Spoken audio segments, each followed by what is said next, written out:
Hi guys. So after Snuggles learned how to sit and how to stay down, I thought, hey, you know what? Why not teach her how to stand? And I really didn't think it was going to be a hard trick for her to learn, but it turned out to be much more difficult than I thought it would be. So I decided to make a video just to show you guys and share some tips with you guys how to train your dog how to stand. All right, so Snuggles, come here.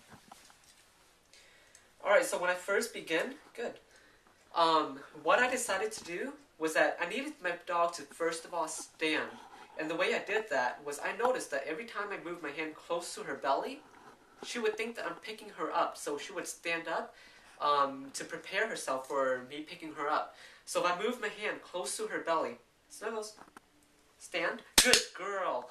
I didn't even need to touch her. All I needed to do was move my hand close to her belly. And when I did that, she immediately stood. And right when she stood, I clicked my clicker and told her good girl and I gave her a treat. So I'll show you guys that again. Again, I want you guys to pay attention to my hand. I'm just going to move it really close to her belly.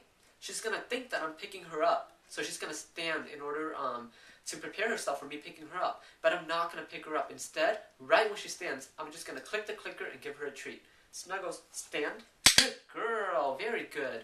Alright, so basically what I'm going to be doing is I'm going to repeat this procedure for a really, really long time. I'd say for about 3 to 4 minutes. Snuggles, stand. Good girl, very good. So she's been practicing with this for quite some time. That's why she's doing this automatically. But your dog might not respond this quickly. And if your dog doesn't stand immediately when you put your hand near her belly, you could just lightly, very lightly touch her belly. Stand. Good girl.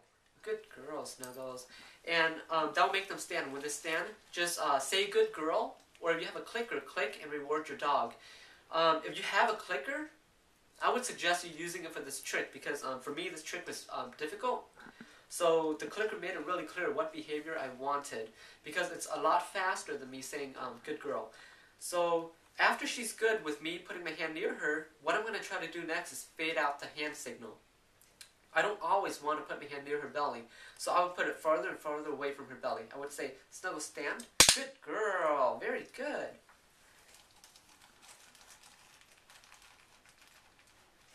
Snuggles, sit. Good. Stand. Good girl. Very good, Snuggles.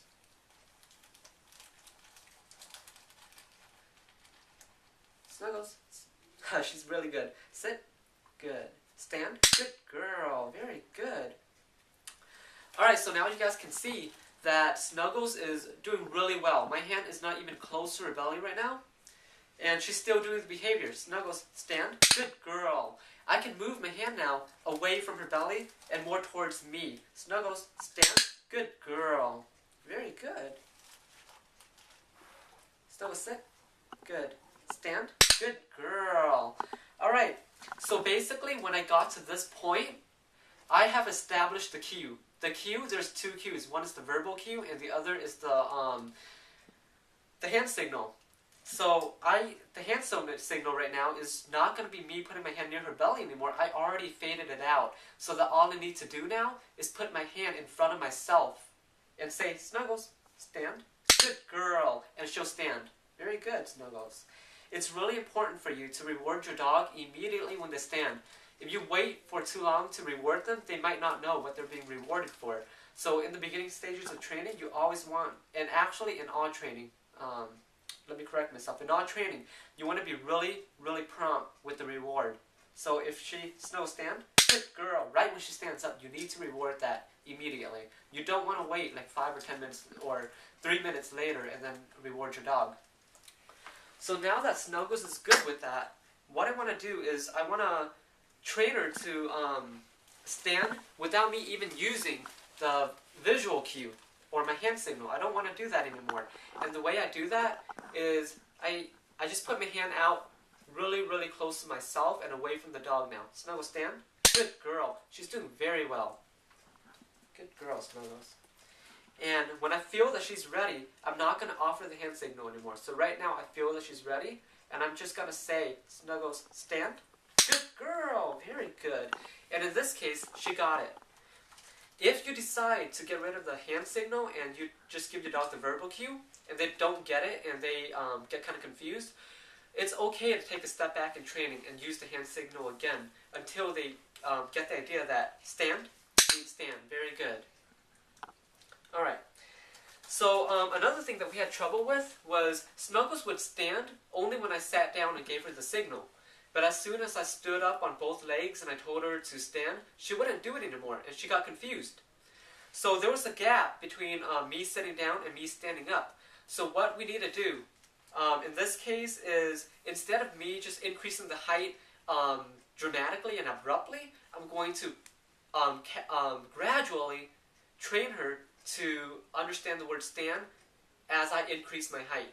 It's very, very small increments. So right now, she's good with doing the stand. Snuggle stand. Good girl. Very good. She's good with me just kneeling down right now. So I'm going to keep on increasing my height. So all I'm going to do now is I'm just going to raise one foot up to increase my height just by an inch. Snuggle stand. Good girl. Very good. If you do this and your dog still doesn't get it, you can do one of two things. You can, one, go back to sitting down, or you can use both the verbal and the visual cue to train your dog. Snuggles, sit, good. So now, she got it with one leg up. Snuggles, stand, good girl. Now I'm going to try it with both my legs up. So, Snuggles, come. Good. Sit, good. Stand, good girl. Very good, Snuggles. Very good. And I also want to point out that when you're training your dog and you're training them a new behavior, use food as a reward because it's really quick to deliver and it's kind of direct. It tells the dog, okay, that's what I want, so here's your direct reward that you can taste. But also, food only goes so much. So in addition to using food as a reward, I also want to offer affection and love as praise because that works just as well. And that just makes the training so much more fun for you and your dog. So now that I have both legs up, I want to increase my height just by a little bit. Snuggles, stand. Good girl. Very good. So she gets it when I get to this height. So I can slowly and slowly increase my height. Snuggles, stand. Good girl. Very good, Snuggles. So now I feel that she's ready. So I'm just going to stand up. And let me get my treat ready. Snuggles, stand. Good girl. Very good, Snuggles. So now she's got the stand command. And she's got it not because I increased my height really fast. I had to do it really, really slow. Snuggles, stand. Good girl. Very good. Very good, Snuggles. Alright. So I hope that helped you guys. So again, I would just want to point out that if you have a behavior that you're trying to train, and it's really difficult, you want to break either the behavior or the criteria down in really, really small increments. In this case, I had to break the criteria down because when I was training Snuggles to stand, she got it when I was sitting down, but when I stood up, she totally lost it. She didn't understand what I was doing. So I had to increase my height by very, very small increments. You also always want to be really positive. There is always going to be a point when your dog gets, sometimes when they get confused. And when they do, just remember that they are still trying. And that's what you should really think about before you get frustrated. So don't get frustrated with your dog. Just try to make the training really fun. And I've been training for quite a while now. So I just want to end right now since she's doing really well. I don't want to keep on going for too long. The reason why is because if I keep going for too long, she's going to lose interest. And when she loses interest, that might make both of us kind of frustrated with the training session, and that's what we want to avoid at all costs. I want to make this training fun, so that when I start training her again tomorrow, she'll remember that, hey, yesterday's training session was fun, so she looks forward to training, and training becomes a really fun and a rewarding experience, and that's how training should be. Alright, thanks for watching.